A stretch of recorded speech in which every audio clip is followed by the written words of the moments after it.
Hi, guys. Here we go. So don't be shy. Feel free to ask any questions about the film, about everything. Will, right here next to me. I wanted to next to me, the single parents. Hey. Rely on you and who love you, they are your family. Ditto. Ditto. Well, moving on. Say that to you, and how do you handle it? Never. When they say it wrong. No, my daughter, when she was 3, we threw her, I don't know why I did this at 3 because she was a little too young, but I threw a big birthday party at the house. I made all the food. I did all the decorations myself. I took real pride in it. And at the end of the night, she had been given so many gifts and had gotten so much and was so indulged. And she wouldn't pick any of it up. And we were like, Nayli, you have to pick your toys up and put them now away and be respectful of them. And she said, I not pick up my toys, not now, not never. No, you know what? I do go out of my way. We have a room full of kids here that are paying attention. I refuse to do it. Someone will do it for me. I say to my kids all the time, this is absolutely true. I always say, who's the boss? And they go, you are. Like that. And then my 5-year-old always says, because he's got a 3-year-old brother, he's always like, but I'm the boss of him, right? Yeah, you get that one. We did not get to be in the room together. We have not been in very many rooms together. Just this one and the other one before. Yeah. But it's an interesting process doing it. It's a really fun and it's a collaborative. The whole team who worked on this movie, from Peter, the director, who came up with it and directed the film, to everybody, it was really a group effort. It was like a group effort, that came together in pieces. And I think that, it was a very collaborative effort, and really hats off to the director, to Peter, for having such a great idea and having such a great message at the heart of his film. And I don't know, maybe next time we'll all do it together in the room. Yeah. So your main message today. But I told her first. I wonder if I hadn't said anything, if she would have figured it out. I wish I had done that, actually.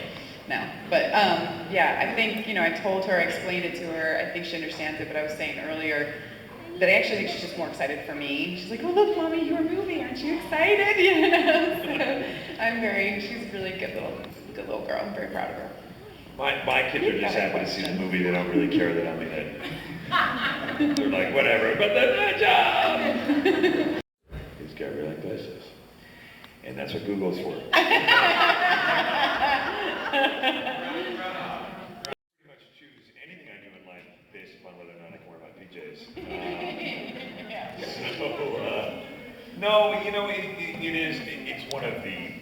It's certainly one of the perks of doing an animated film is that you don't have to go and get ready and wear wardrobe and shit. You can just kind of show up in what you're wearing. But really the perk is that you get to play so many different characters, and animators can create worlds that otherwise you might not be able to create in a live action film. And they're so beautiful too. There's so much, some of the artwork is so incredible. Oh, it's easier as a parent, certainly. Yeah, it's much better, in that it's not as much of a demand time. Yeah, so you can still take your kids to school and all that stuff. Yeah. Lucky enough to be able to do that, yeah, but it's not always in the cards. Sometimes you just have to. I recently went and did a film in Cleveland, and it was just a 3-week shoot. It was just 18 days, but I couldn't bring my family, which is the first time I have not been with them.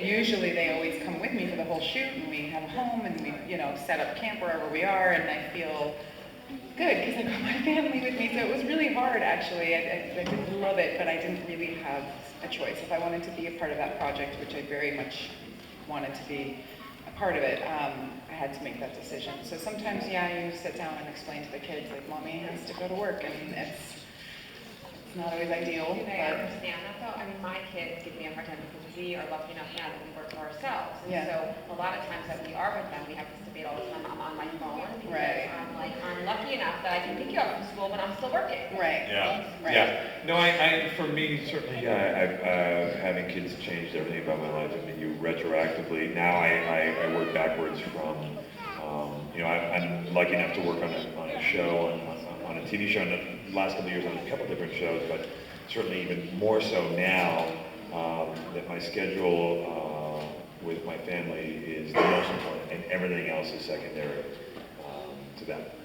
You know early on that this was in your blood and soul, and this is what you wanted to do? And two, what would your advice be to the parents sitting here of children who do want to act, and how to get them to also pay attention to their studies and not get distracted and stay on a path, but also academically keep it going? So first question, did you know early on you wanted to be in the performing arts? Well, I started when I was 9, so I started as a child actor, and my mother often says that she could never have done it if I was the youngest. If she had other small children that she had to cart around New York City for all my auditions and go-sees and stuff. It's really hard. But I was always very grateful that she did, because I don't know, I just gravitated towards it. It sort of happened accidentally. I didn't really pursue it, and then when I did my first movie, I was 11, and I just knew this is for me. I love this. I never went back to modeling again. Seriously. Don't want to teach you that for your kids. No, I wouldn't. Honestly, I wouldn't. It's so hard, and it requires so much time and commitment. I would have to give up my own career to do that.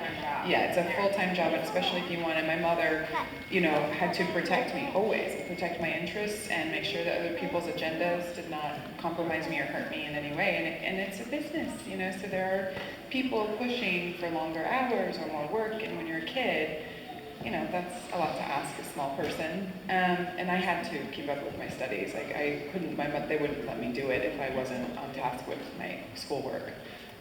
But the good news about that is that you have an on-set tutor, so you do 3 hours of school a day instead of 7, and you have to, in those 3 hours, get all your work done, so you actually focus better. You're forced to really focus and do the work and get it done. And I did better, actually, academically, when I had that one-on-one attention. I got distracted in school. You will?